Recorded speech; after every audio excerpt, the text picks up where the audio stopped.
Alors, il y a deux grands événements sportifs qui interviendront prochainement en 2012. Tout d'abord, le championnat d'Europe des nations de football, l'Euro 2012, qui se tiendra cette année et pour la première fois en Europe de l'Est, avec l'organisation conjointe de l'Ukraine et de la Pologne.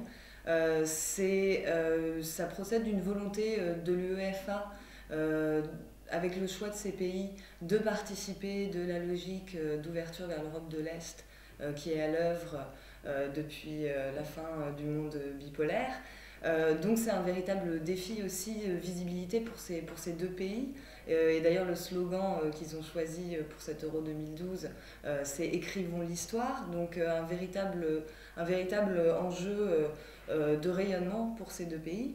Et puis l'autre événement majeur de cette année 2012, où là le périmètre de participation est plus large et par ailleurs pluridisciplinaire, ce sont bien sûr les Jeux Olympiques qui se tiendront à Londres.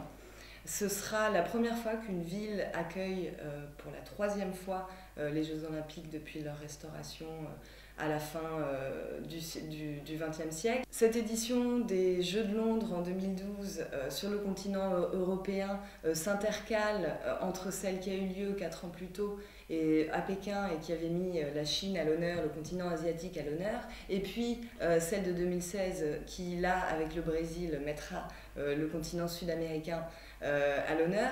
Et donc finalement, cette logique d'alternance, c'est quelque chose de relativement nouveau. Enfin, ça participe de la logique d'internationalisation du sport. Néanmoins, avec la tenue de cette édition des Jeux sur le continent européen et puis associée aussi avec la tenue de l'Euro 2012, le sport sera véritablement à l'honneur, peut-être de quoi redonner du baume au cœur dans un contexte de crise économique où les opinions publiques européennes sont plutôt moroses. Effectivement, l'UEFA a manifesté à plusieurs reprises ces dernières années ses inquiétudes quant à la capacité organisationnelle de l'Ukraine et l'avancée des travaux pour la construction des infrastructures.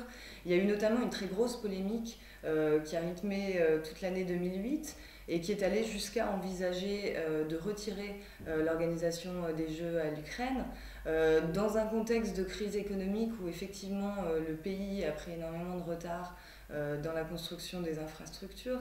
Donc un défi organisationnel majeur et finalement toutes les questions ne sont pas réglées. Récemment, l'UEFA a manifesté son inquiétude face à l'augmentation des prix en Ukraine qui pourrait être dissuasive pour les personnes qui souhaiteraient participer à la manifestation. Donc on a un certain nombre de polémiques autour de cette organisation. Euh, donc un défi organisationnel majeur et puis par ailleurs un défi politique.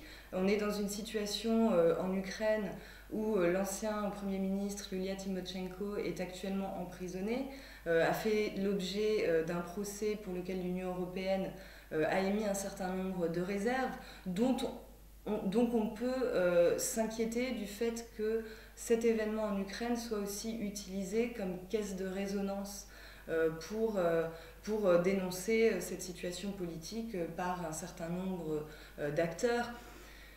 Alors après, il y aura sans doute des demandes comme ça de boycott, mais qui devraient rester, et espérons-le, sporadiques pour conserver quand même l'intérêt sur le spectacle sportif.